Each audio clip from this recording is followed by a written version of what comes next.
SC की last class में मैंने आपको एक टॉपिक कराया था, ठीक है।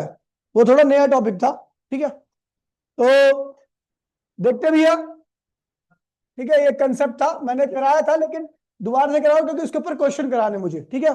बाकी काफी सारे टॉपिक पे मैंने क्वेश्चन ऑलरेडी करा दिया आपको, ठीक है। ठीक है। एक स्लिट ये था, एक स्लिट ये था। इसकी चौड़ाई कितनी है भैया? ओए, इसकी चौड़ाई क्या है? W1 है। इसकी चौड़ाई क्या है? W2 है। अच्छा, विड्थ जितनी चौड़ी होगी, यहां से निकलने वाली लाइट की इंटेंसिटी क्या होगी? उतनी क्या होगी? ज्यादा होगी। यानी इंटेंसिटी इज डायरेक्टली, जो यहां से लाइट निकल रही है उसकी इंटेंसिटी क्या है? इसकी विड्थ के डायरेक्टली है। स्लिट विड्थ, इसे क्या कहते हैं? डब्ल्यू क्या है? Slit width.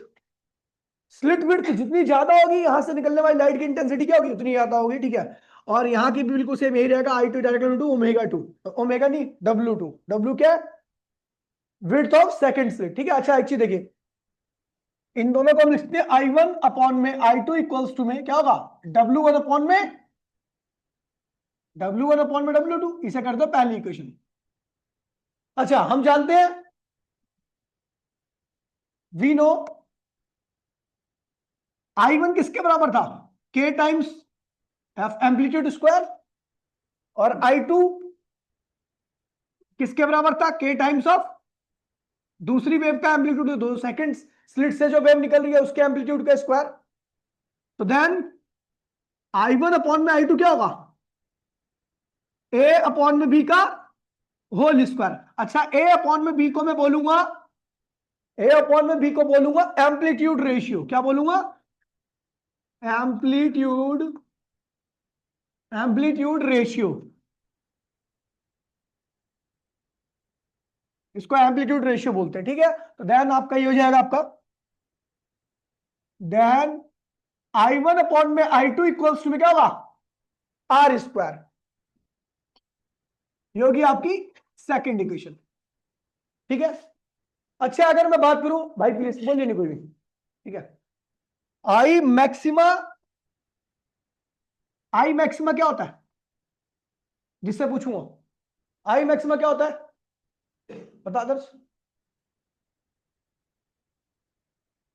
इधर आ जा। आई मैक्सिमा क्या होता है? मैक्सिमम में इंटेंसिटी एम्पलीट्यूड क्या होता है? मैक्सिमम में एम्पलीट्यूड क्या होता है? ए प्लस बी होता है, ठीक है। के ए प्लस बी का whole square and I minimum में एम्पलीट्यूड क्या होता है? के ए माइनस बी का, अच्छा कैपिटल ए लिख देना यहाँ पे, capital A plus capital B और capital A minus capital B, ठीक है। अच्छा, इनको भी दोनों में डिवाइड करता हूं मैं, देन आई मैक्स अपॉन में आई मिनी डिवाइड करूंगा तो क्या होगा? ए प्लस बी का होल स्क्वायर और ए माइनस बी का होल स्क्वायर, ठीक है। अच्छा, यहां से बी कॉमन लेता हूं मैं। अगर मैं बी कॉमन लूंगा, क्योंकि स्क्वायर से कॉमन ले रहा हूं, तो इसलिए क्या आएगा? बी स्क्वायर क्या आएगा? ए अपॉन में बी प्लस वन का होल स्क्वायर। ऐसे यहां से भी कॉमन लूंगा तो क्या होगा? बी स्क्वायर कॉमन आएगा, यहां क्या हो जाएगा? ए अपॉन में बी माइनस वन का होल स्क्वायर। बी से भी क्या हुआ? अच्छा, ए अपॉन में बी, ए अपॉन में बी क्या था भैया? आपका एम्पलीट्यूड रेशियो। तो ये जाएगा आई मैक्स आई मिनी का रेशियो क्या आएगा? आर प्लस वन का whole square, R minus one का होल स्क्वायर। ये होगी आपकी थर्ड इक्वेशन। अच्छा, ये यूज कहां पे होगी आपको पता लग जाएगी। अच्छा, मैं अगर फर्स्ट फर्स्ट इक्वेशन को और मैं सेकंड इक्वेशन को देखूं, तो उसको क्या लिखता हूं? From first and second, from first and second, I1 upon में I2 का रेशियो किसके बराबर है? W1 अपॉन में W2। और I1 अपॉन में I2 का रेशियो क्या है? आर स्क्वायर के बराबर है। तो हम कह सकते हैं I1 अपॉन में I2 इक्वल्स टू में W1 अपॉन में W2 इक्वल्स टू में आर स्क्वायर, और I1 अपॉन में I2 इक्वल्स टू में W1 अपॉन में W2 इक्वल्स टू में आर क्या है? ए बाय में बी का होल स्क्वायर। ये बहुत इंपॉर्टेंट रिलेशन है, ये फोर्थ इक्वेशन है, ठीक है। इनको ध्यान रखना आप। यहां पे आप जो न्यूमेरिकल कराने जा रहा हूं, उन न्यूमेरिकल में डायरेक्टली यूज हुआ है। ठीक है, ठीक है, चलो न्यूमेरिकल देखते हैं इसके ऊपर। एक बार रिलेशन देख लीजिए एक बारी। ठीक है, देख लिया? यही लगेंगे जितने भी क्वेश्चन कराने जा रहा हूं मैं। ठीक है, क्या कह रहा है? To coherent source have intensity ratio कितना है? I1 अपॉन में I2। इंटेंसिटी का रेशियो क्या है भैया? 25/16। अच्छा, कोहेरेंट बोल देगा तो समझ जाना कि इंटरफेरेंस हुआ है। क्या हो गया? इंटरफेरेंस हुआ है। ठीक है, ये दे रखा है। Find the ratio of intensity of maxima and minima. आपको किसकी रेशियो निकालना है? आई मैक्स अपॉन में आई मिनी का रेशियो निकालना है। ठीक है भैया, कह रहा है भैया after the interference of light occur, जब लाइट का इंटरफेरेंस हुआ तो आई मैक्सिमा और मिनिमा का रेशियो। वैसे इंटरफेरेंस होने से पहले का रेशियो देखा 25:16। अच्छा, अभी मैंने एक रिलेशन बताया था, क्या ये बताया था? और मैंने एक रिलेशन ये बताया था। इन दोनों रिलेशन की सहायता से मैं क्वेश्चन करूंगा। देखिए कैसे करता हूं। हमें पता है आर स्क्वायर क्या होता है? I1 अपॉन में I2 के बराबर होता है बेटा, है ना? तो ये क्या है? 25/16। तो आर की वैल्यू क्या आएगी? 5/4। अच्छा, वी नो, अभी पीछे बताया था आई मैक्सिमा अपॉन में आई मिनिमा का जो रेशियो आता है वो होता है R+1 का होल स्क्वायर और R-1 का। आर क्या है भैया? 5/4 +1 का होल स्क्वायर और 5/4 - 1 का होल स्क्वायर, यही होगा। अब जब इसको सॉल्व करते हैं तो ये क्या आने वाला है भैया आपका? ये इधर से आएगा आपका, तो 4 से ये क्या हुआ? 5, 5 और ऊपर क्या हो जाएगा? एलसीएम लोगे आप तो क्या होगा? 5 4 अपॉन में 4 का होल स्क्वायर और 5 - 4 अपॉन में 4 का होल स्क्वायर। 4 से 4 क्या हुआ? कैंसिल हो गया। ऊपर आएगा आपका 9 और नीचे आएगा आपका 1 का होल स्क्वायर। ये क्या हुआ? 81:1। ये आई मैक्सिमा और आई मिनिमा का आपको रेशियो मिल गया। ठीक है भैया, आगे बढ़ते हैं। आसान क्वेश्चन था, इन्हीं के ऊपर बेस्ड क्वेश्चन है। ठीक है, अगला क्वेश्चन देखिए। यार भाई पता नहीं क्यों बोलते हो यार, मत बोलो यार भाई बेकार में भी, फिर मैं हाँ मखाई सुना दूंगा, अच्छा लगेगा? बता भाई, तू बता नैतिक, क्या कैसे करूंगा इसे मैं? बता। और नहीं बता ना तो भूल बना दो तेरा मैं। बता। नहीं बता रहा? बता नहीं रहे, नहीं पता? नहीं पता ना, आगे अपनी औकात पे। इससे पहले जब मैं बता रहा था तब तो तेरा मुंह खुला रहा, अभी भी खोल रहा है मुंह। बस थोड़ी देर तो रुक जाया कर, कम से कम पढ़ा। किसका? अरे भाई जिसको देखूंगा उसको बोलूंगा ना। तू इतना खूबसूरत है भाई, पढ़ ले, पढ़ ले, पढ़ ले। हद कर रहा है तू। देखिए भैया, अब थोड़ा सी चुप हो जाओ। If two slits of young double slit experiment, width ratio रखा है, यहां पे क्या रखा है? W1 अपॉन में W का रेशियो क्या आएगा? 4:1। अच्छा, मैंने अभी आपको बताया था W1 अपॉन में W इक्वल्स टू में I1 अपॉन में बराबर में आर स्क्वायर। तो यानी क्या हुआ? वी नो W1 अपॉन में W2 किसके बराबर होता है? आर स्क्वायर के। तो आर स्क्वायर क्या होगा? 4/1 के बराबर आएगा। 4/1 के बराबर है तो आर की वैल्यू क्या आएगी? 2 आएगी। आर की वैल्यू आएगी 2।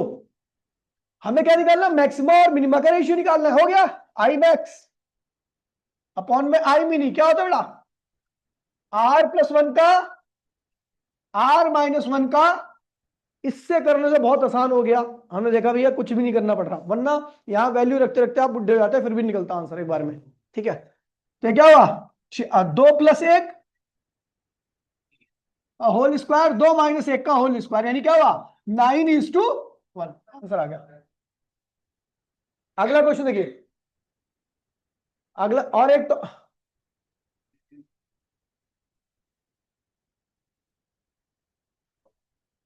ठीक है, यहां पे देखा है the ratio of intensity of maxima to the minima. यहां पे मैक्सिमा मिनिमा की इंटेंसिटी का रेशियो रखा है 9:25। यानी आपको आई मैक्स और आई मिनी का रेशियो रखा है 9:25। ठीक है भैया,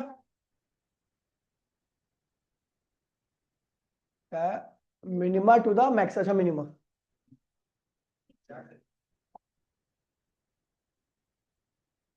ये हो गया मिनिमा टू द मैक्सिमा का रेशियो आपको दे रखा है, ठीक है भैया, 9:25, ठीक है।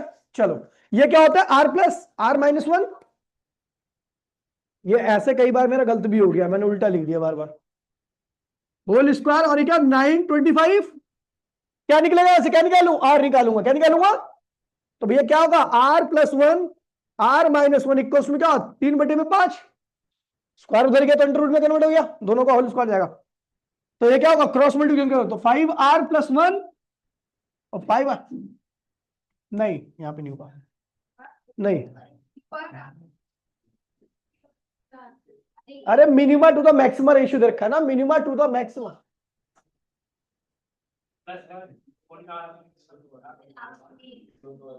अच्छा ये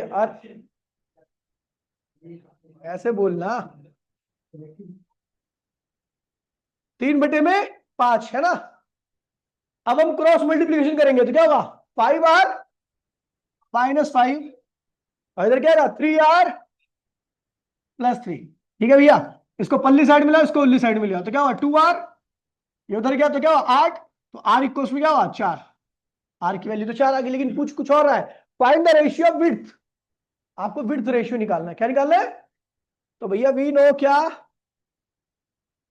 W1 में W2 क्या होता है, R² के बराबर होता है, किसके बराबर होता है, तो R की वैल्यू क्या रखी है, 4 का स्क्वायर, यानी क्या हुआ 16:1, विड्थ रेशियो आ गया, ठीक है।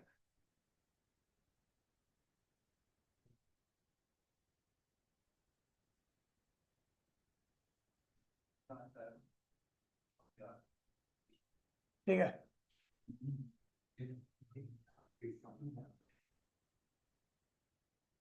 ठीक है भैया, टॉपिक का नाम है कि आपको ये शो करना है कि जो इंटरफेरेंस होता है, क्या होता है, वो law of conservation of energy का वायलेशन नहीं करता, फॉलो करता है। अच्छा, वायलेशन की बात कहां से मैंने कर दी भाई, प्लीज ध्यान दीजिए।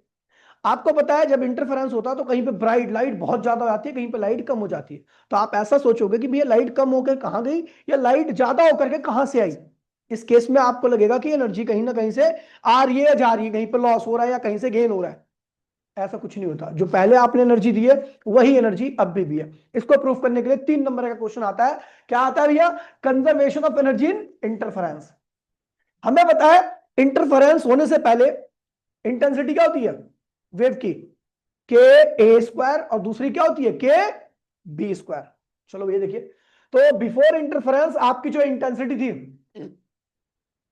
देखिए बोलिएगा नहीं कोई भी, कह रहे in interference pattern the intensity at the point of maxima और मिनिमा क्या होता है भैया, मैक्सिमा पे क्या होता है, दोनों के एम्पलीट्यूड के सम के स्क्वायर के बराबर इंटेंसिटी आती है मैक्सिमा की, और मिनिमम में क्या होता है, दोनों का एम्पलीट्यूड क्या होता है, मैं जो ए बी लेता था यहाँ पे A1 और B1 ले रखा है, ठीक है, ये हो गया। तो हमें पता लग गया भैया इंटेंसिटी मैक्सिमम में ये मिलेगी और मिनिमम में आपकी इंटेंसिटी ये मिलेगी।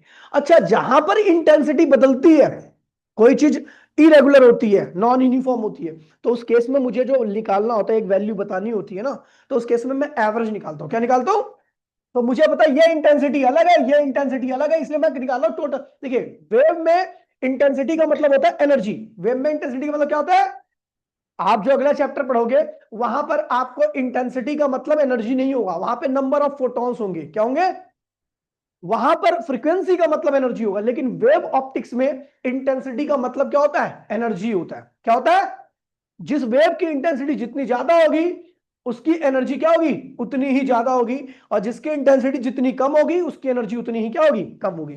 तो इसका मतलब ये ज्यादा एनर्जेटिक है, जहां पे कंस्ट्रक्शन होता है वहां पे ज्यादा एनर्जी है, और जहां पे डिस्ट्रक्शन होता है वहां पे एनर्जी क्या है, कम है। अब हम देख रहे हैं ये दोनों, हमें टोटल एनर्जी निकालनी है, अब एनर्जी नॉन यूनिफॉर्म है, तो भैया हम क्या करते हैं, एवरेज निकालते हैं। एवरेज निकालने के लिए क्या करते हैं, कंस्ट्रक्टिव और डिस्ट्रक्टिव इंटरफेरेंस का सम करते हैं, तो हमारा देखते हैं कि चलो इसकी तरह मत करो, मैं आपको ज्यादा बेटर बताता हूं, ठीक है, इसको हटा देता हूं, ठीक है, इसकी स्लाइड को डिलीट कर देता हूं मैं। शो दैट, टॉपिक का नाम है show that interference follow the law of conservation of energy. हमें शो करना है कि जो आपका इंटरफेरेंस होता है वो किसको फॉलो करता है? Law of conservation of energy. ठीक है, ये एक स्लिट थी, एक स्लिट ये थी। ठीक है,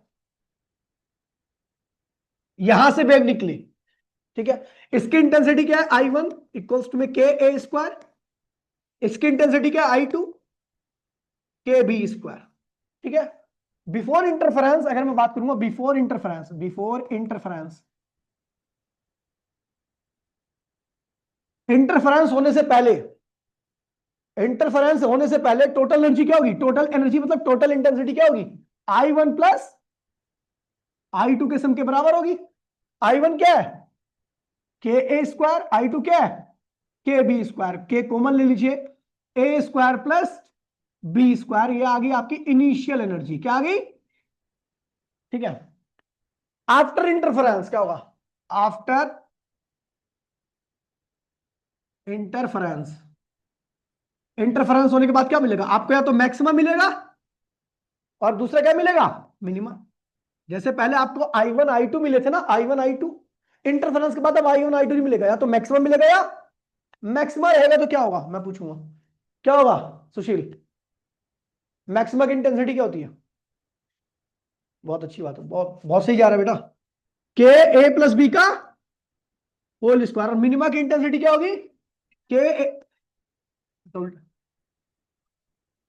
मिनिमा के ए माइनस बी का होल स्क्वायर। ठीक है भैया, टोटल इंटेंसिटी निकालो, टोटल फाइनल इंटेंसिटी। तो क्या होगा? आई मैक्सिमा प्लस आई मिनिमा अपॉन में 2। देखिए इस केस में एवरेज निकालता हूं हमेशा। एवरेज इसलिए निकालो क्योंकि ये नॉन यूनिफॉर्म है। क्या है?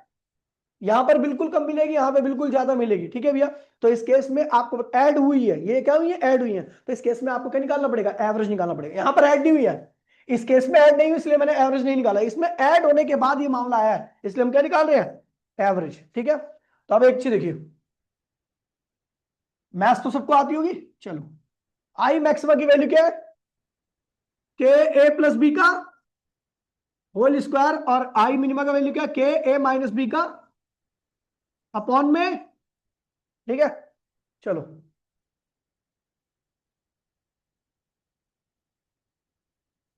आई फाइनल इक्वल्स टू में। अब देखिए भैया, के कॉमन ले लू, ये क्या होगा?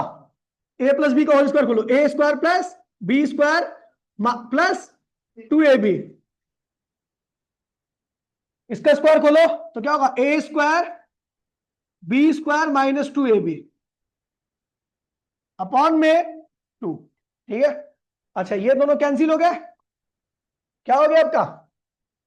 के a square sorry 2a square. देखिए ए स्क्वायर और ए स्क्वायर क्या होंगे? 2a square 2b square upon में क्या हो गया? 2। तो आई फाइनल क्या हो गया? 2 कॉमन ले लीजिए, तो क्या होगा अभी आपका? 2 कॉमन लेके कैंसिल भी आएगा ना ये, तो क्या होगा? के ए स्क्वायर प्लस क्या सेम है ऊपर नीचे का? इनिशियल और फाइनल सेम है, इनिशियल और फाइनल सेम है। तो here here initial energy equals to में final energy. So it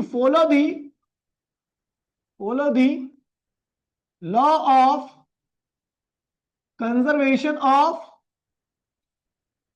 energy। चलो भैया, इस चैप्टर का आखिरी टॉपिक है डिफ्रैक्शन ऑफ लाइट। क्या है? देखिए मैंने सुना है कि बड़ा हार्ड लगता है ये टॉपिक, बच्चों को जल्दी समझ में नहीं आता, लेकिन मैं आपको लिख के दे रहा हूं, केवल आप यहां पे देखोगे आपको फिर भी समझ में आ जाएगा, कोई दिक्कत नहीं होने वाली है। डिफ्रैक्शन ऑफ लाइट, इसको सिंगल स्लिट एक्सपेरिमेंट भी कहते हैं। मैं सीधी बातों पे चलूंगा और वही वही बात बताऊंगा जो आपकी बुक में लिखा हुआ है। ठीक है भैया, उससे एक्स्ट्रा कुछ नहीं बताऊंगा, आपको सीधा सीधा समझ में आ जाएगा। डिफ्रैक्शन का मतलब क्या होता है पहले देख लीजिए, समझ लीजिए। आपने 10th क्लास में पढ़ा होगा कि लाइट जो है वो स्ट्रेट लाइन में चलती है, पढ़ा है? ठीक है, ये रे ऑप्टिक्स है, इसे कहते हैं रे। रे नेचर है लाइट का। ठीक है भैया, और अगर लाइट का नेचर रे ही है और वो हमेशा सीधे ही पाथ पे चलती है। तो अगर मैं किसी भी लाइट एमिटिंग ऑब्जेक्ट के आगे हाथ रख दूंगा तो उसके पीछे पूरा क्या मिलेगा, शेडो मिलेगी। क्या मिलेगी? क्योंकि जिस आपने लाइट को ब्लॉक कर दिया अपने हाथ लगा करके, लेकिन आप देखते हो ऐसा नहीं होता। आपके हाथ लगाने के बावजूद भी आपके हाथ के पीछे एकदम शेडो नहीं होती, कुछ ना कुछ लाइट पहुंच जाती है। इसका मतलब लाइट शेडो की तरफ बैंड हो गई है। लाइट शेडो की तरफ बैंड हो गई है। लाइट की इसी प्रॉपर्टी को हम क्या कहते हैं भैया, डिफ्रैक्शन ऑफ लाइट। क्या कहते हैं? The bending of light towards its shadow. Light का शेडो की तरफ बेंड कर जाना ही क्या कहलाता है भैया, डिफ्रैक्शन ऑफ लाइट। चलो ये करते हैं, इसको स्टार्ट करते हैं टॉपिक को।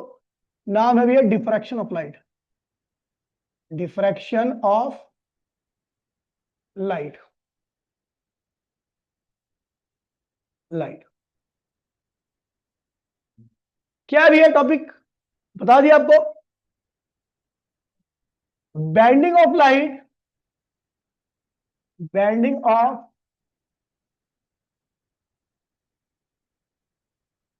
Bending of light, light towards it shadow. Shadow, light का शेडो की तरफ बैंड है, लेकिन लाइट अपने आप ही शेडो की तरफ बैंड नहीं होती जब तक ये ऐसे किसी बाधा या ऑब्स्टिकल के कांटेक्ट भी नहीं आती। अभी आपको एक बहुत अच्छा एग्जांपल दूंगा, ठीक है, लाइट और साउंड के लिए, ठीक है। तो अभी तो पता लग जाएगा आपको। Bending of light toward it shadow when it comes in contact with an obstacle,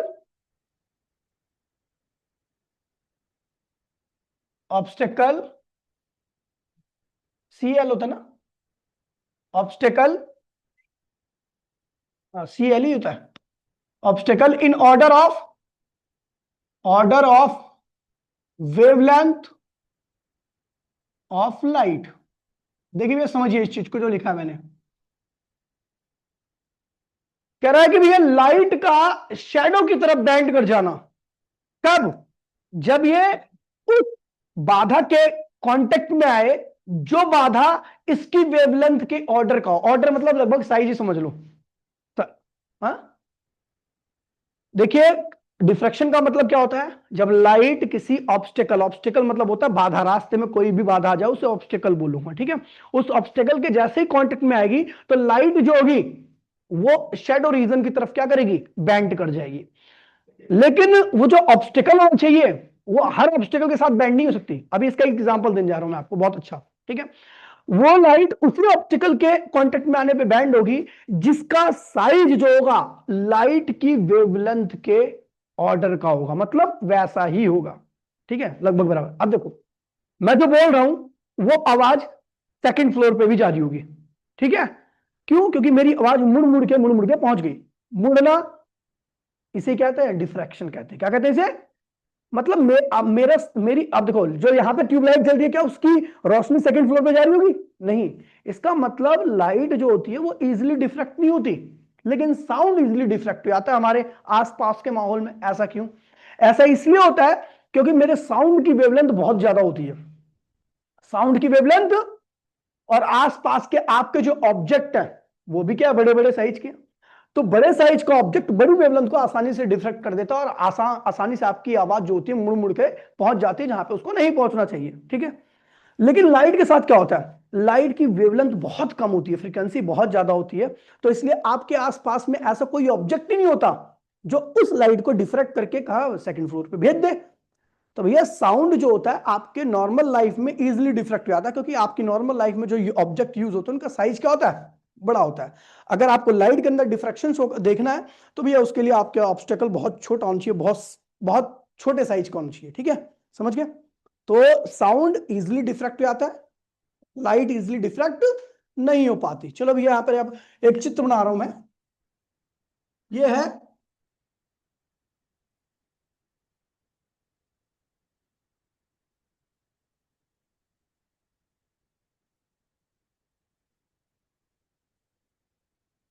ठीक है, ये एक स्लिट है, थोड़ी सी बड़ी सी स्लिट बना रहा हूं, ठीक है। और ये आपकी स्क्रीन है, स्क्रीन, स्क्रीन है। ठीक है भैया, चलो अब देखिए भैया, आपको क्या पता है कि अगर आपकी लाइट जो होगी, ये सोर्स है, ये लाइट का सोर्स है, सोर्स ऑफ लाइट, है ना।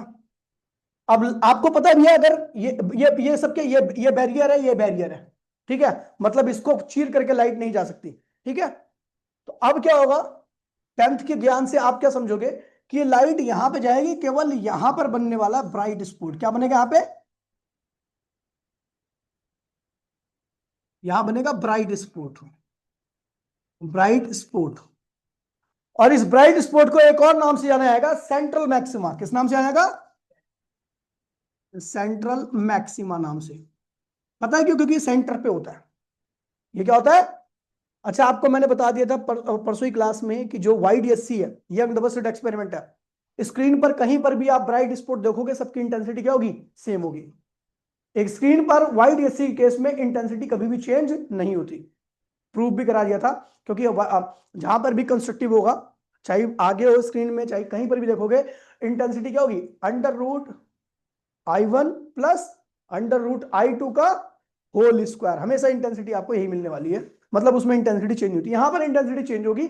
अब वो क्यों चेंज होगी, आगे आपको पता लग जाएगा। देखिए, तो आपको पता है भैया, लाइट केवल इस रीजन में पहुंचनी चाहिए, और यहां पे क्या बनने वाला भैया, ब्राइट स्पॉट, जिसको हम क्या बोलेंगे, सेंट्रल मैक्सिमा, ठीक है। लेकिन देखा गया कि भैया लाइट जैसी यहां पे कांटेक्ट में आती है, तो कुछ पार्ट लाइट का इधर मुड़ जाता है, और कुछ पार्ट क्या होता है, ये शैडो रीजन है। ये क्या है,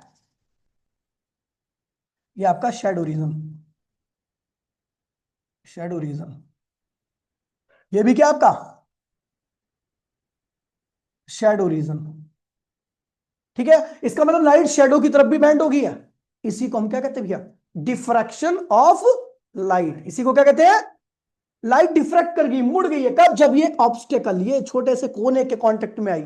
ये कोना जो है बहुत बारीक सा होता है, उसके कांटेक्ट में जैसे आई, तो लाइट क्या होगी, शैडो की तरफ भी क्या होगी, बेंड हो गई, ठीक है। इसी को हम क्या कहते हैं भैया, डिफ्रैक्शन ऑफ लाइट। अच्छा देखो, यहां पर आपको सबसे ब्राइट स्पॉट मिलने वाला है, जिसको हम क्या नाम देंगे, सेंट्रल मैक्सिमा। उसके बाद आप देखोगे जैसे जैसे दूर जाओगे, इंटेंसिटी लगातार क्या होगी, कम होकर के एट लास्ट क्या होगी, जीरो हो जाएगी। बिल्कुल सेम नीचे भी ऐसी होता है, ठीक है। स्क्रीन के दोनों साइड आपको ये डिफ्रैक्शन पैटर्न आपको दिखेगा। और जैसे जैसे आप सेंटर से, जैसे जैसे आप सेंटर से दूर जाओगे, आपकी लाइट की इंटेंसिटी लगातार क्या होगी, कम होगी। और कम क्यों होगी, अभी आपको पता लग जाएगा, ठीक है भैया। तो डिफ्रैक्शन क्या है, कौशल, डिफ्रैक्शन क्या है, डिफ्रैक्शन क्या है, वो लिखा हुआ है भाई, when it comes in contact with the, provided that the obstacle is in the order of wavelength, मतलब साइज वेवलेंथ के बराबर चाहिए। अच्छा यहां पे लिख देता हूं, बहुत ज्ञानवर्धक बात लिखने आ रहा हूं। साउंड को हमारे आसपास की चीजें, आसपास की के ऑब्जेक्ट, ऑब्जेक्ट इजिली डिफ्रैक्ट कर देते हैं, डिफ्रैक्ट कर देते हैं। पर वही ऑब्जेक्ट, ऑब्जेक्ट लाइट को डिफ्रैक्ट, लाइट को डिफ्रैक्ट नहीं कर पाते। हाँ भाई, नहीं कर पाते। क्यों, क्यों भैया, क्योंकि, क्योंकि लाइट की वेवलेंथ बहुत छोटी होती है, जिसकी वजह से, जिसकी वजह से हमारे आसपास के, हमारे आसपास के ऑब्जेक्ट या तो उस लाइट को लाइट को ऑब्जर्व कर लेंगे, मतलब ऑब्जर्व एब्जॉर्ब, सॉरी एब्जॉर्ब कर लेंगे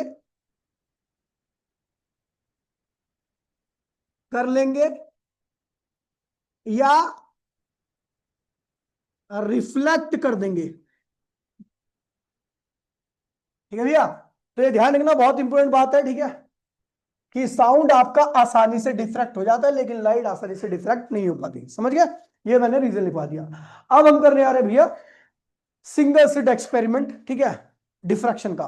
बहुत आसान है, देखते रहना, आसानी समझ में आ जाएगा। ठीक है, इसको सिंगल स्लिट इसलिए कहते हैं क्योंकि यहां पे केवल सिंगल स्लिट बनी होती है। ठीक है, चलो, सिंगल स्लिट एक्सपेरिमेंट।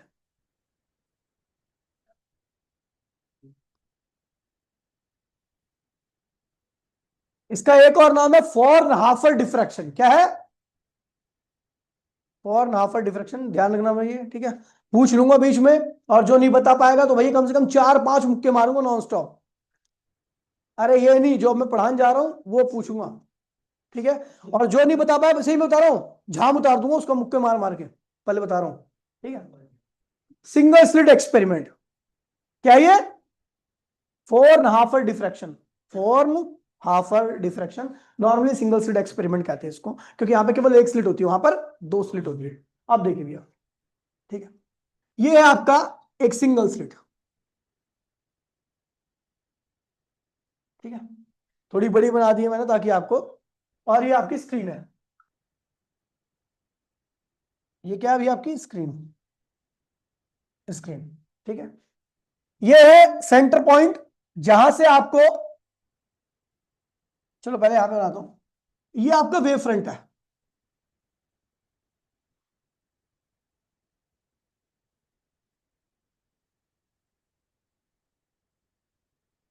ठीक है भैया, देखिए अब बेबी नहीं शांत हो रहा यार, कम से कम इतनी तो शर्म होनी चाहिए ना कि एक बंदा बोल रहा है 4 बार मेरे से बोल चुका है, मैं फिर भी नहीं शांत हो रहा। बिल्कुल निर्लज्ज हूं, अपने माँ बाप के पैसों का मजाक उड़ा रहा हूँ, और क्या है। मेरे को कोई दिक्कत नहीं है, मैं चुप होकर के इनको पढ़ा सकता हूँ जो पढ़ रहा है, लेकिन मेरे को लगता है ना कि ये कितना धोखा दे रहा है अपने घर वालों को, सोचो। सही बता रहा हूँ मैं, हद है। ठीक है, देखिए सिंगल स्लिट है, मतलब एक ही सोर्स है, एक ही वेव आ रही है, लेकिन भैया आपको बता दूं, एक वेव जो होती है उसमें एक वेव फ्रंट नाम की चीज भी होती है, पढ़ा है ना आपने। और वेव फ्रंट के ऊपर जितने भी पॉइंट्स होते हैं, they act as a fresh source of light. वो खुद क्या करते हैं भैया, अलग अलग सोर्स की तरह बिहेव करते हैं। तो यहाँ पे एक्चुअल में आपकी क्या है, सिंगल स्लिट तो बोल रहा हूं, लेकिन यहां पर इनफाइनाइट सोर्स है आपके पास। क्या है? क्योंकि हम वेव फ्रंट की बात कर रहे हैं, और वेव फ्रंट के ऊपर जितने भी पॉइंट्स होते हैं सब क्या बिहेव करते हैं, एक सोर्स की तरह बिहेव करते हैं, जो अपनी अपनी वेव्स को क्या करते हैं, एमिट करते हैं। ठीक है, तो हमने कहा भैया कि यहां से एक वेव निकली, यहां पर मिली, ऐसे ही यहां से एक वेव निकली निकली, वैसे बहुत सारी वेव निकली होंगी, लेकिन मैं केवल अपर हाफ, सॉरी अपर एक्सट्रीम वेव और लोअर एक्सट्रीम वेव की बात कर रहा हूं।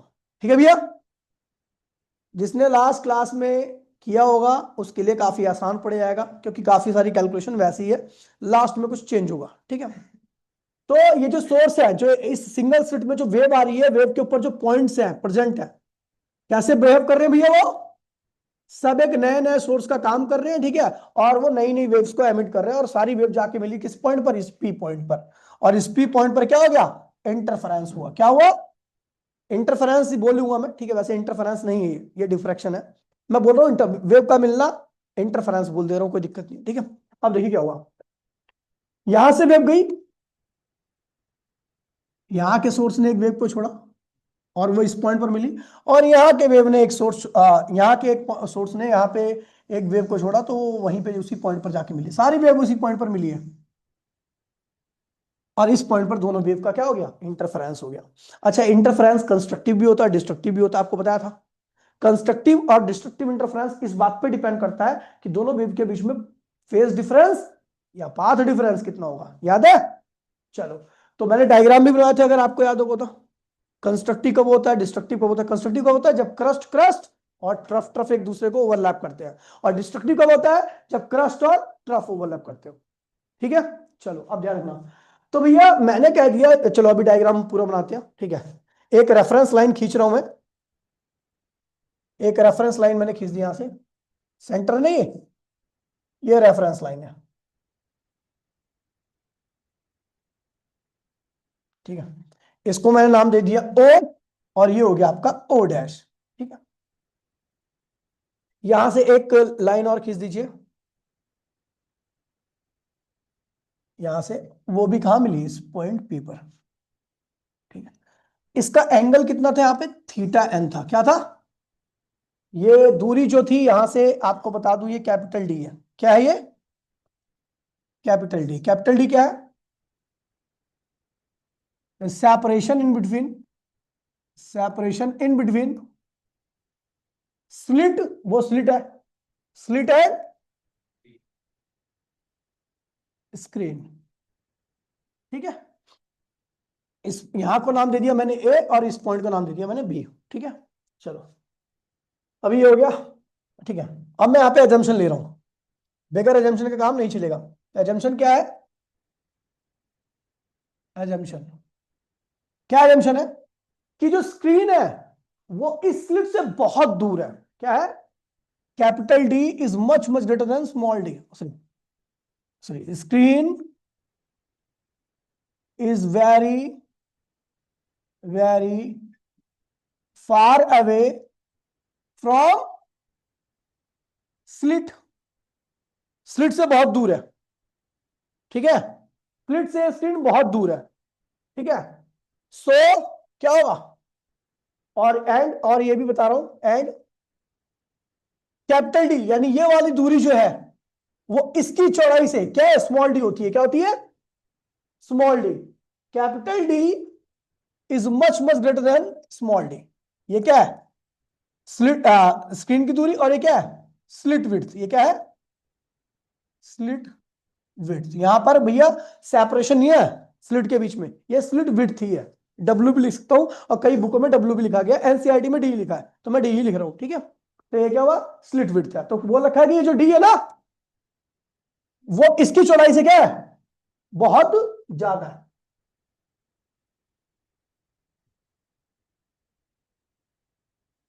ठीक है, कई बच्चे होते हैं जिनको ना पता क्या होता है, कि अगर मान लो पढ़ाई वढ़ाई हो रही है, तो उनको लगता है कि पढ़ाई ना, पढ़ाई के अलावा भी जो दूसरा काम होता है उनके लिए बहुत जरूरी होता है, उसमें अपना टाइम पास करने लगते हैं।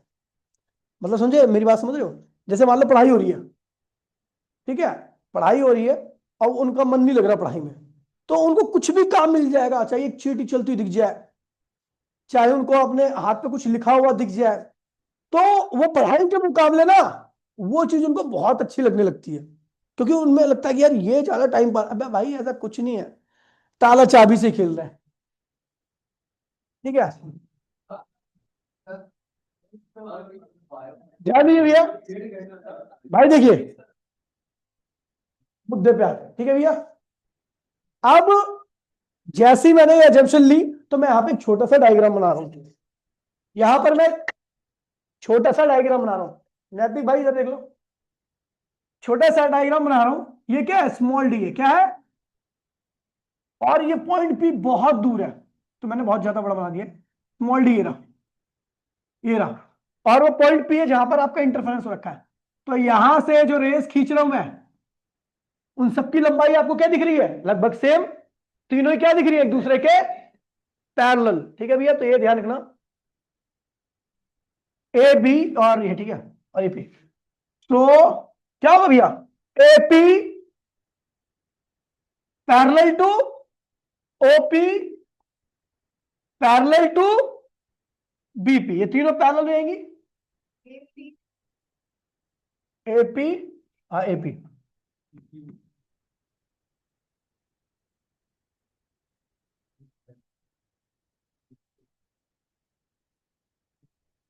बीपी। अब अगर ये तीनों पैरेलल है, अगर ये तीनों पैरेलल मैंने बता दिया, क्योंकि भैया वो पॉइंट बहुत दूर है, ये डी बहुत छोटा है, तो तीनों रेस क्या होंगे, एक दूसरे के पैरेलल दिखेंगे आपको, मैंने बता दिया था पीछे। ठीक है, तो अगर मैं यहां से एक परपेंडिकुलर लाइन खींचूं, ये, तो मैं देख रहा हूं कि इतना पार्ट क्या है और इतना पार्ट क्या है, आपको सेम दिख रहे हैं, यानी इस वेव और इस वेव के बीच का डिफरेंस कितना है, इतना, ये डिफरेंस है। तो इसको मैंने क्या लिख दिया, पाथ डिफरेंस। क्या लिख दिया, दोनों वेव्स के बीच का पाथ डिफरेंस क्या है, डेल्टा पी। डेल्टा पी क्या है भैया, डेल्टा पी है आपका पाथ डिफरेंस। ये पाथ डिफरेंस है दोनों वेव्स के बीच का। ठीक है, यहां पे ऐसी लाइन खींच दीजिए ताकि ज्यादा सही रहे। यहां पे भी लाइन खींच दीजिए, खैर इसका नीचे वाले कोई काम नहीं है। हमने बता दिया ये लाइन, ये लाइन, ये तीनों लाइन क्या है, पैरेलल है। ये लाइन कितना एंगल बना रही है, थीटा है। तो भैया सारी लाइन की अपनी जो बेस लाइन है,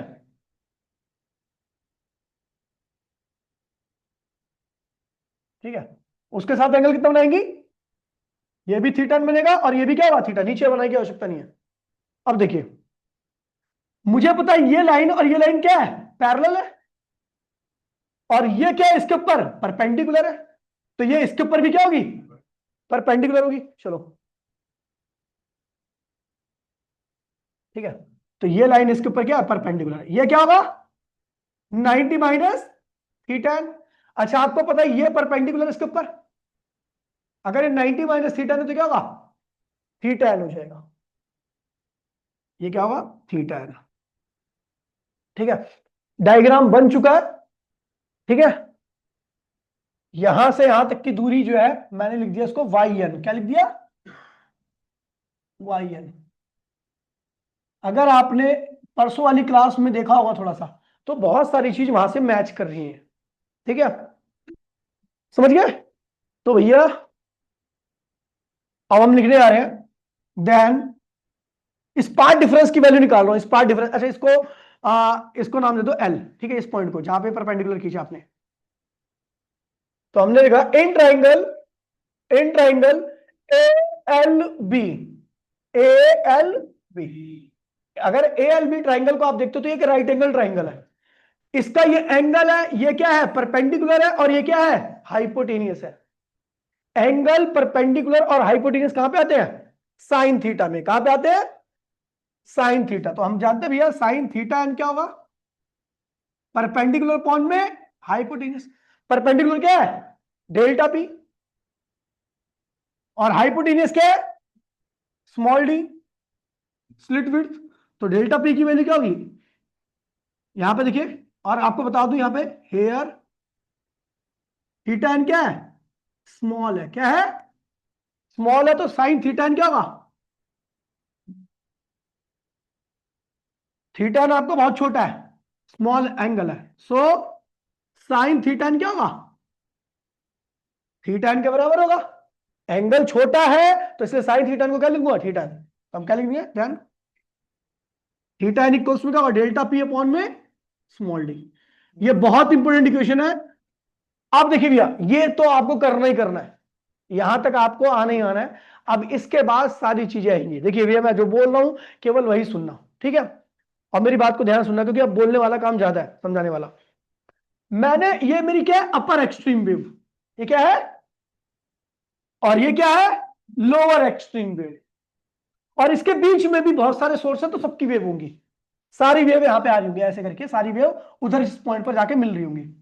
मैं तो बोल रहा हूं भैया, मैंने माना कि अपर एक्सट्रीम और लोअर एक्सट्रीम के बीच में कुल वेव्स 98 है। ऐसे ही ले रहा हूं एग्जाम्पल में, ठीक है, आपके समझाने के लिए। मैंने माना कि अपर एक्सट्रीम से लेकर लोअर एक्सट्रीम तक कुल वेव कितनी है, 100। बीच में 98 बोल रहा हूं, तो कुल क्या होंगी, 100 ही तो होंगी।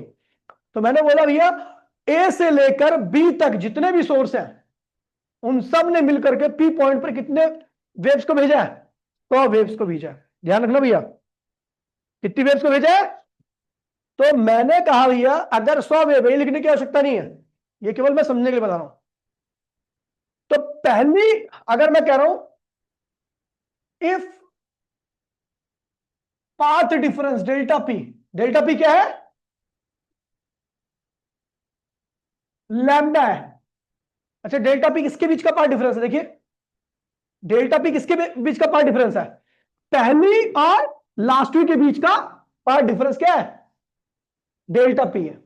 और मैंने कहा कि पहली और लास्ट के बीच में अगर पाथ डिफरेंस की वैल्यू जो पी है उसकी वैल्यू कितनी हो जाए, लैम्डा हो जाए। ध्यान रखना भैया इस बात को। तो आपको पता है ये जो पाथ डिफरेंस है वो जो यहां से वेव होगी उससे कम होगा, जो यहां पर वेव होगी उससे थोड़ा सा बढ़ जाएगा, जो यहां पे वेव होगी उससे थोड़ा सा और बढ़ जाएगा। देखो पाथ डिफरेंस लगातार क्या हो रहा है, बढ़ रहा है। और लास्ट तक होता तो कितना हो गया, लैम्डा हो गया। क्या हो गया, तो मैंने बोला अगर पहली और 100वीं के बीच का पार्ट डिफरेंस लैम्डा है तो दिमाग लगाइए और बताइए पहली और 52वीं के बीच में 53, पहली और 51 के बीच में पार्ट डिफरेंस कितना होगा, लैम्डा बाय 2। बिल्कुल सही, ठीक है। मैंने कहा पहली और 100वीं के बीच में पार्ट डिफरेंस, क्योंकि आपको पता है लैम्डा ये पार्ट डिफरेंस धीरे धीरे बढ़ रहा है। मैंने कहा पहली और 100वीं के बीच में पार्ट डिफरेंस लैम्डा है, तो पहली और 51वीं के बीच का पार्ट डिफरेंस कितना होगा, लैम्डा बाय 2 होगा। और आपको मैंने बताया कि अगर लैम्डा बाय 2 का पार्ट डिफरेंस है दो वेव्स के बीच में तो उनका क्रस्ट और ट्रफ एक दूसरे को ओवरलैप करता है। कैसे, देखो ये वेव चली, कितना पाथ कवर कर लिया, लैम्डा बाय 2, क्योंकि पूरी चलेगी तब लैम्डा होगा। जब ये नीचे आने लगी तब इसके साथ दूसरी वेव चल गई। तो इस पॉइंट पर अगर आप देखोगे तो इस पॉइंट पर पहली वेव का पाथ कितना है, लैम्डा बाय 2 है। लेकिन जो अब वेव चली है उसका पाथ कितना है, तो दोनों का डिफरेंस कितना होगा पाथ का, यानी जिन दो वेव्स का पाथ डिफरेंस लैम्डा बाय 2 होगा उसका क्रस्ट और ट्रफ एक दूसरे को ओवरलैप करेंगे, और इस केस में दोनों वेव एक दूसरे क्या करती है, कैंसिल कर देती है। मेरी बात सुन रही, अच्छा। अब बताए, यानी पहली और 51वीं एक दूसरे को क्या कर रही है, कैंसिल कर रही है। क्या कर रही है, कैंसिल कर रही है। पहली और 51वीं वेव एक दूसरे को कैंसिल कर रही है। दूसरी और 52वीं के बीच में पार्ट डिफरेंस कितना होगा, लैम्डा बाय 2 ही होगा। 50 वेव का गैप है ना, ठीक है। तीसरी और त्रिपुरी का लैम्डा बाय 2, चौथी और 54वीं का लैम्डा बाय 2, 50वीं और 100वीं का लैम्डा। मैं देख रहा हूं कि इस केस में सारी वेव दूसरे को क्या कर रही है, कैंसिल कर दे रही है। क्या कर रही है, यानी पहली हाफ वेव ओ से लेके ए से लेके ओ तक की जो हाफ वेव है वो ओ से लेके बी तक की सारी हाफ वेव को क्या कर रही है, कैंसिल कर दे रही है। इसका मतलब स्क्रीन पर कोई भी वेव कंस्ट्रक्टिव इंटरफेरेंस शो नहीं कर पा रही है। और जब कंस्ट्रक्टिव इंटरफेरेंस नहीं शो करेगी तो क्या बनेगा आपको, डार्क स्पॉट। क्या बनने वाला है, तो भैया यहां पे यही लिखना मुझे, क्योंकि डेरिवेशन नहीं आती, इसके कंसेप्चुअल क्वेश्चन आते हैं। देखिए इस केस में डेरिवेशन नहीं आई है क्योंकि डेरिवेशन नहीं है, ये टॉपिक है समझने वाला, ठीक है। केवल आपको पार्ट डिफरेंस, वेवलेंथ और फ्रिंज विड्थ वगैरह पता होनी चाहिए, ठीक है। तो यहां पे मैं आपको समझाने के लिए लिखवा रहा हूं, ये बुक में लिखा हुआ है ऐसा, ठीक है। इस केस में, इस केस में ओ ए टू ओ अपर हाफ कहते हैं, अपर हाफ, यानी A to O. Lower half, lower half यानी ए टू बोले ना, lower half, half O to B की सारी वेव के साथ, सारी वेव के साथ, ठीक है, लैम्डा बाय 2 का पाथ डिफरेंस, डिफरेंस क्रिएट करके, क्रिएट करके उनको, उनको कैंसिल कर देंगी, कैंसिल कर देंगी। और स्क्रीन पर, इसलिए, इसलिए स्क्रीन पर, स्क्रीन पर आपको कोई, कोई वेव नहीं मिलने वाली, नहीं मिलने वाली।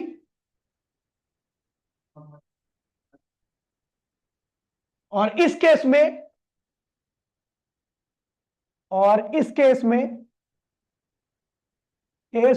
हमें क्या आन दे, केस में हमें डार्क स्पॉट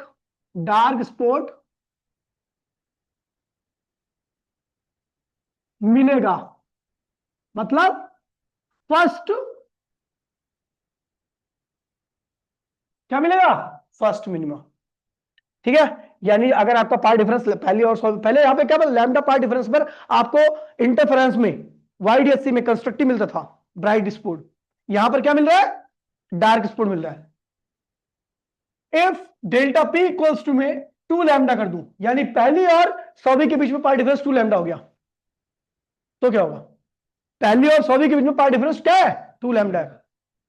ठीक है, तो पहली देखो 2 लैम्डा है ना, तो पहली और 51 के बीच में क्या होगा लैम्डा होगा, केवल क्या होगा लैम्डा। पहली और 26वीं के बीच में कितना होगा, मैं क्या कह रहा हूं पहली और 100वीं के बीच में पार्ट डिफरेंस 2 लैम्डा, पहली और 51 के बीच में पार्ट डिफरेंस लैम्डा, पहली और 26वीं के बीच में लैम्डा बाई 2, यानी पहली और 26वीं करेंगे कैंसिल, दूसरी और 27वीं कैंसिल, तीसरी और यानी पहली हाफ दूसरी हाफ को और नीचे वाली हाफ की क्या करेंगे थर्ड हाफ फोर्थ हाफ को कैंसिल कर देंगे, और इस केस में भी स्क्रीन पर कोई वेव नहीं मिल रही, और हमें फिर क्या मिल रहा है सेकंड मिनिमा, क्या मिल रहा है अब देखते भैया। इस केस में फर्स्ट हाफ सेकंड हाफ को कैंसिल करेगा,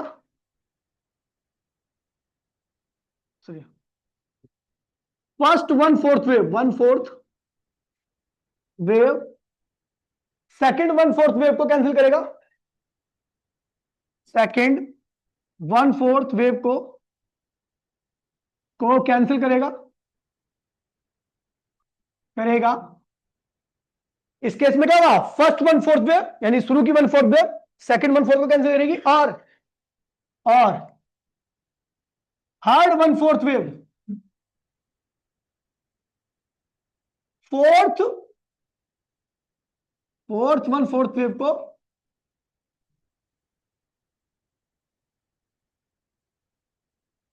वेव को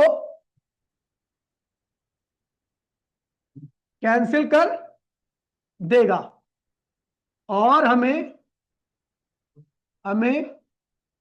सेकंड मिनिमा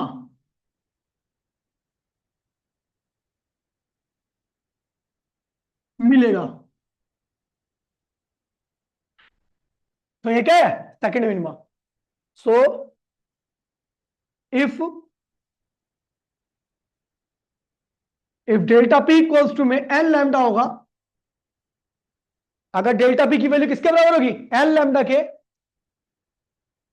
डेल्टा पी की वैल्यू किसके बराबर होगी एन लैम्डा के, तो ये क्या देगा हमें मिनिमा देगा, क्या देगा इट गिव्स मिनिमा, ये हमें से क्या देगा मिनिमा। अब हम बात कर रहे हैं उसकी पोजीशन, मिनिमा कहां कहां मिलेगा स्क्रीन पर, मिनिमा कहां है, तो position of minima, position of minima ध्यान दीजिए भैया, मिनिमा की पोजीशन क्या होगी भाई, भाई प्लीज यार बोले मत, तो हम जानते हैं भैया वी नो, अभी मैंने क्या निकाला था theta equals to delta P upon में स्मॉल डी, ये निकालते हैं theta equals to delta P upon में स्मॉल डी, तो देन थीटा इक्वल्स टू में एन लैम्डा अपॉन में डेल्टा पी की वैल्यू हमने क्या ली है एन लैम्डा पे क्या मिल रहा है मिनिमम मिल रहा है, क्या मिल रहा है, तो जैसे मैं डेल्टा पी की यहां पे एन लैम्डा रखता हूं तो ये क्या आएगी angular position of minima, minima की क्या है ये एंगुलर पोजीशन है, मतलब क्या हुआ जो स्क्रीन है ना कहां की स्क्रीन ये स्क्रीन, ठीक है, मान लो पहला मिनिमा यहां पे मिला तो ये पहले मिनिमा की एंगुलर पोजीशन है, दूसरा मिनिमा यहां मिला तो दूसरे मिनिमा की एंगुलर पोजीशन है, तीसरा मिनिमा कहां मिला तीसरे मिनिमा की एंगुलर पोजीशन है, मतलब वो जो फॉर्मूला है वो ये बताएगा कि पहला मिनिमा किस एंगल पर है, दूसरा मिनिमा किस एंगल पर है, तीसरा मिनिमा किस एंगल पर है। अब हम ठीक है लीनियर पोजीशन, ये क्या है एंगुलर पोजीशन, अब निकाल लें linear position, linear position. Linear position पता क्या होती है? ये देखो, ये होती है, ये देखो ना, ये लीनियर पोजीशन है। क्या है ये? वाई एन को लीनियर पोजीशन बोलेंगे। तो चलो निकालते हैं इसकी वैल्यू। तो हमने बनाई, ये क्या है? Capital D. ये क्या है? Y N. ये क्या है? Theta N. और आपको पता है थीटा बहुत छोटा, तो ये भी क्या होगा? कैपिटल डी ही होगा। थीटा स्मॉल है, स्मॉल है, तो वो भी क्या होगा? कैपिटल डी होगा। आपको वाई एन निकालना है। क्या निकालना है? तो भैया आपको पता ही है क्या होगा? Act as arc, act as a sector of circle. Sector of circle, sector of circle में क्या होता है? आर्क इक्वल्स टू में रेडियस इनटू में एंगल। तो आर क्या भैया? Y N. रेडियस क्या है? डी। और थीटा एन की वैल्यू क्या भैया? Theta N. थीटा एन की वैल्यू हम ऊपर से ले लेंगे। तो वाई एन इक्वल्स टू क्या होगा? डी एन लैम्डा अपॉन में स्मॉल डी। ये फॉर्मूला क्या देगा? लीनियर पोजीशन ऑफ, ये फॉर्मूला क्या देगा? Linear position of minima. अब इसका मतलब क्या हुआ? मान लीजिए पहला मिनिमा यहां बना, पहला मिनिमा यहां बना तो उसकी दूरी ये रही, ये लीनियर पोजीशन है। दूसरा मिनिमा यहां बना तो उसकी दूरी क्या है? ये रही। ठीक है, एन की वैल्यू डालते जाओगे, 1 2 3 4 5, तो आपको मिनिमा की एंगुलर पोजीशन और लीनियर पोजीशन आपको मिलती जाएगी। अब एक टेबल बना रखी है मैंने।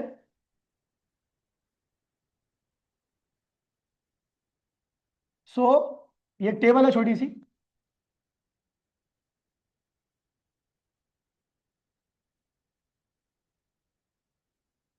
ये एन की वैल्यू है। और जब भी आप मिनिमा देखिए, सेंटर पे क्या बन रहा है? सेंटर पे क्या बनेगा? Central maxima. क्या बनेगा? उसके बाद सारी चीजें स्टार्ट होगी। तो सेंटर को हमें छोड़ना है। सेंटर पे एन की वैल्यू क्या होती है? 0। मतलब हमें एन कहां से स्टार्ट करना है? यहां पे 1 2 3 dot dot dot dot N. ठीक है, एंगुलर पोजीशन, एंगुलर पोजीशन क्या है? एन लैम्डा अपॉन में स्मॉल डी। और लीनियर पोजीशन क्या है? Y N. वो क्या होगी? N capital D lambda upon में स्मॉल डी। एन की वैल्यू एक रखोगे, तो जो पहला मिनिमा बनेगा उसकी एंगुलर पोजीशन क्या होगी? लैम्डा अपॉन में स्मॉल डी। और लीनियर पोजीशन क्या होगी? डी लैम्डा अपॉन में स्मॉल डी। एन की वैल्यू 2 रखोगे तो आपको दूसरा मिनिमा की पोजीशन पता लगी, कौन सी? एंगुलर। 2 लैम्डा अपॉन में small D, 2 capital D lambda upon में स्मॉल डी। ऐसे ही एन में क्या होगा? एन लैम्डा अपॉन में small D angular position, N lambda capital D upon में स्मॉल डी। बोलते रहो भैया, कोई दिक्कत नहीं मुझे, और लाइव में क्लास चलेगी, कोई दिक्कत नहीं है। ठीक है, ये होगी आपकी मिनिमा की पोजीशन।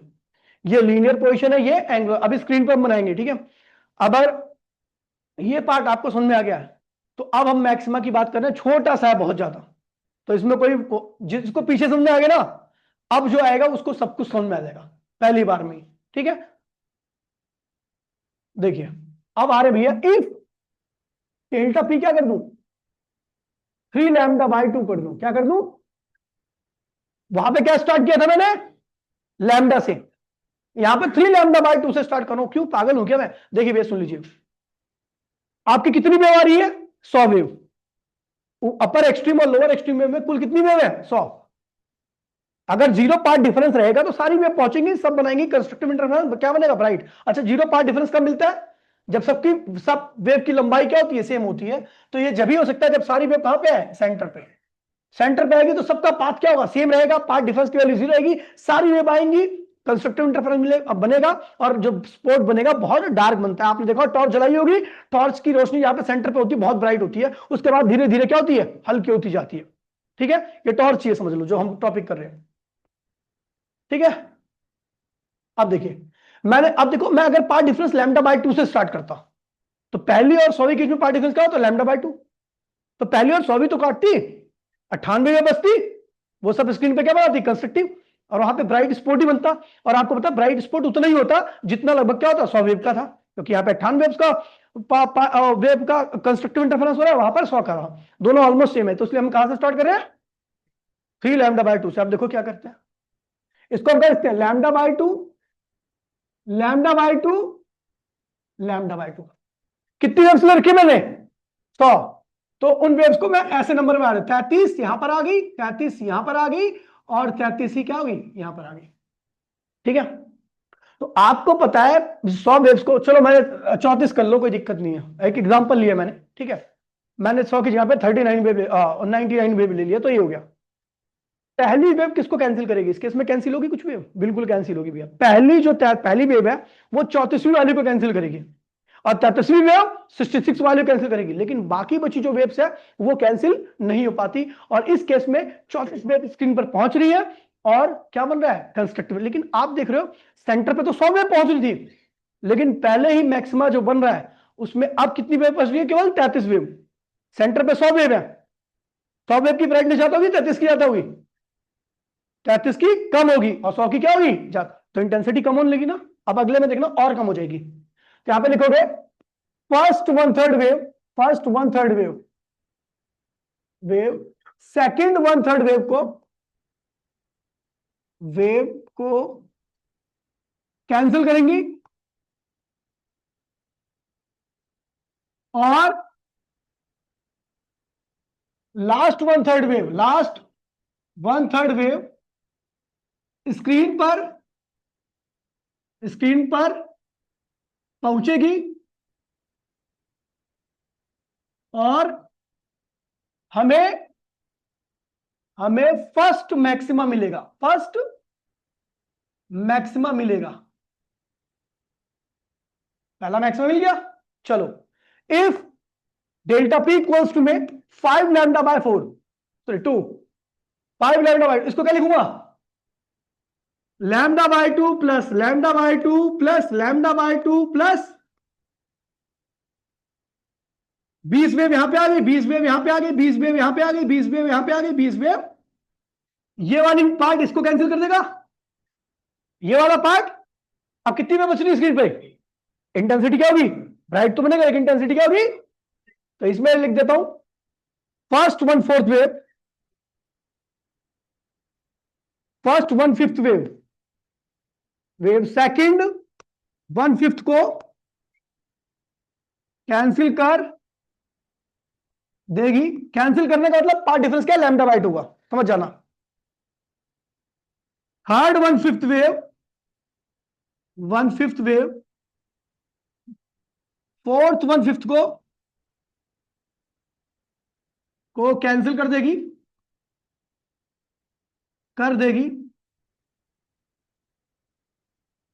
ठीक है। इस केस में इस केस में इस केस में last one fifth wave screen पर पहुंच के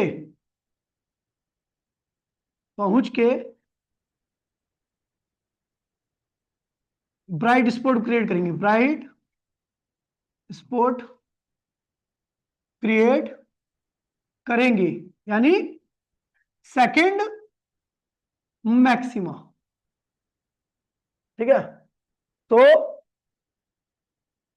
डेल्टा सो क्या होगा भैया? बोलिए बोलिए।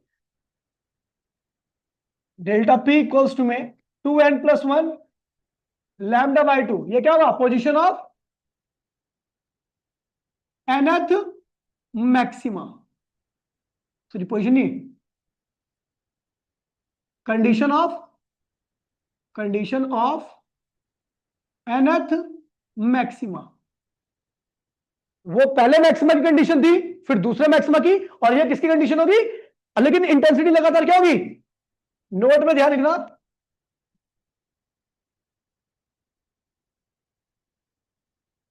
हर केस में लाइट की स्पॉट की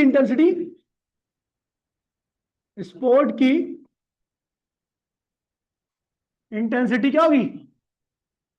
कम होती जाएगी। भाई देखिए, इधर देख ले, एंगुलर पोजीशन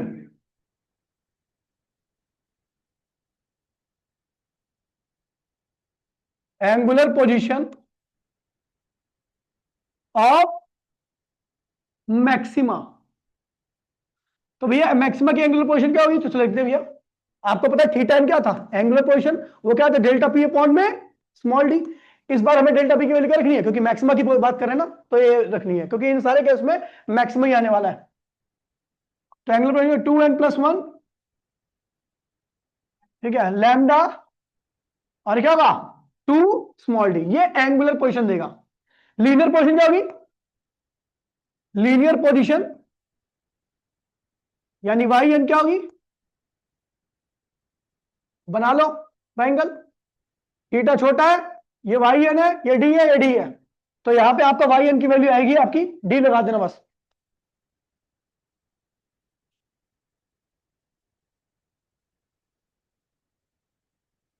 अब टेबल बना लेते हैं।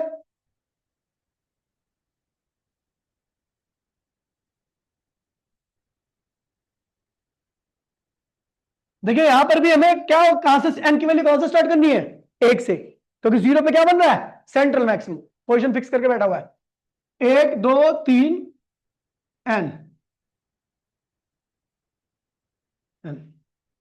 एंगुलर पोजीशन में क्या होगा 2n+1 लैम्डा अपॉन में 2 स्मॉल डी, और वाई एन पे क्या होगा 2n+1 capital D lambda upon में 2 स्मॉल डी।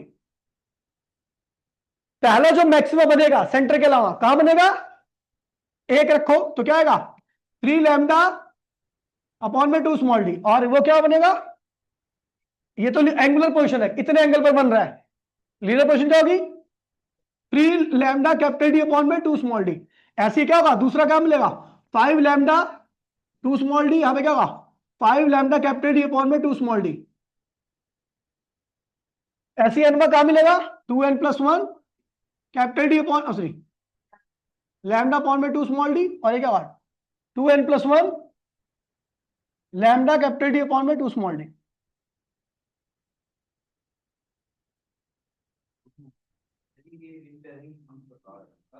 चार मिनट, इतनी बदहजमी क्यों हो रही है तेरे,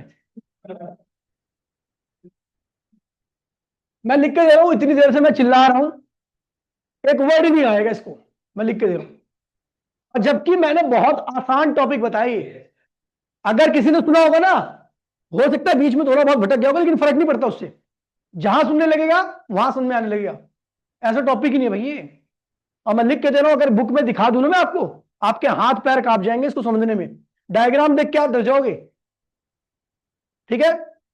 चलो भैया अब हम बात करते हैं स्क्रीन की, ठीक है। तो ये है आपकी स्क्रीन, स्क्रीन, हाँ 4 मिनट, दो ये लास्ट ही है, मतलब इसका आखिरी चल रहा है, ये स्क्रीन है, ये ओ है, पहला मैक्सिमा यहां मिला, पहला मैक्सिमा, और अगला मैक्सिमा यहां मिला, सेंटर पे क्या मिलेगा मैक्सिमा, सेंट्रल मैक्सिमा, ये रहा आपका मैक्सिमा बन गया, ठीक है, सेंटर पे बन गया मैक्सिमा, ठीक है, ये सेंटर बन गया आपका मैक्सिमा, ये होगा फर्स्ट मिनिमा, ये होगा फर्स्ट मिनिमा, सॉरी पहले मिनिमा आपको पहले मिलेगा, फर्स्ट मिनिमा पहले मिलेगा, और फर्स्ट मैक्सिमा बाद में मिलेगा, ठीक है। तो ये क्या होगा आपका, मिनिमा की पोजीशन क्या थी अभी आपको याद है, क्या थी बताएगा, लीनियर पोजीशन था ना, लीनियर, ये दूरी ये वाली, ये था लैम्डा कैपिटल डी अपॉन में स्मॉल डी, फिर उसके बाद क्या होगा मैक्सिमा, लेकिन अब मैक्सिमा छोटा हो जाएगा क्योंकि वेव्स का नंबर डिक्रीज कर गया, अब ये दूसरा मिनिमा मिलेगा, क्या होगा 2 लैम्डा कैपिटल डी अपॉन में स्मॉल डी, 2 लगेगा, ठीक, वो मिनिमा मैक्सिमा में था 2 इस बार, ये मिनिमा है, नीचे हो गया ना ग्राफ, देखो अब इंटेंसिटी फिर कम होगी मैक्सिमा की, अब ऐसी ही लगातार कम होती है कि पता ना, ये क्या 3 लैम्डा कैपिटल डी अपॉन में स्मॉल डी, ऐसे स्क्रीन के दूसरी साइड भी होगा, लेकिन सब क्या होंगे नेगेटिव में होंगे, ये क्या है 0, ये क्या होगा, इसकी वैल्यू बताओ ना भैया, ये मैक्सिमा है ना, फर्स्ट मैक्सिमा, तो इसकी वैल्यू होगी 3 लैम्डा कैपिटल डी अपॉन में 2 स्मॉल डी, ठीक है, और ये क्या होगा 5 लैम्डा कैपिटल डी अपॉन में 2 स्मॉल डी, ठीक है, ठीक है। Width, width of,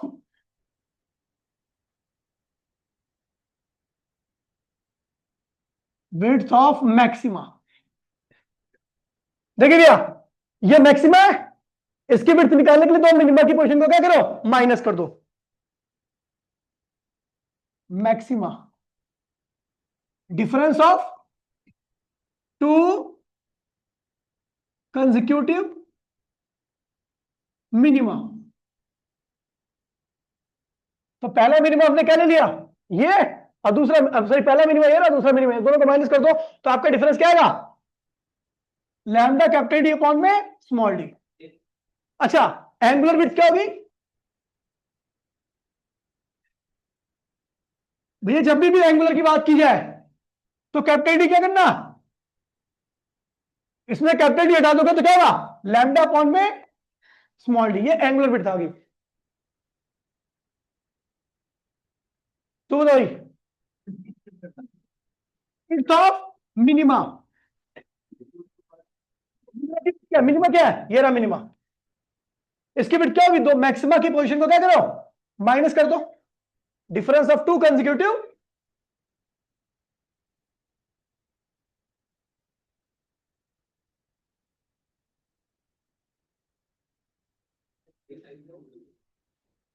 maxima.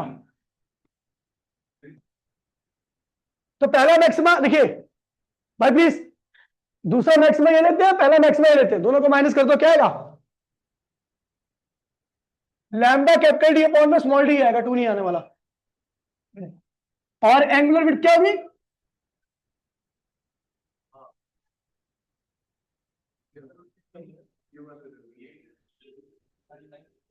Lambda small D. Last line लिखने आ रहा भैया, ओए लास्ट लाइन, सेंट्रल मैक्सिमा की विड्थ, ठीक है।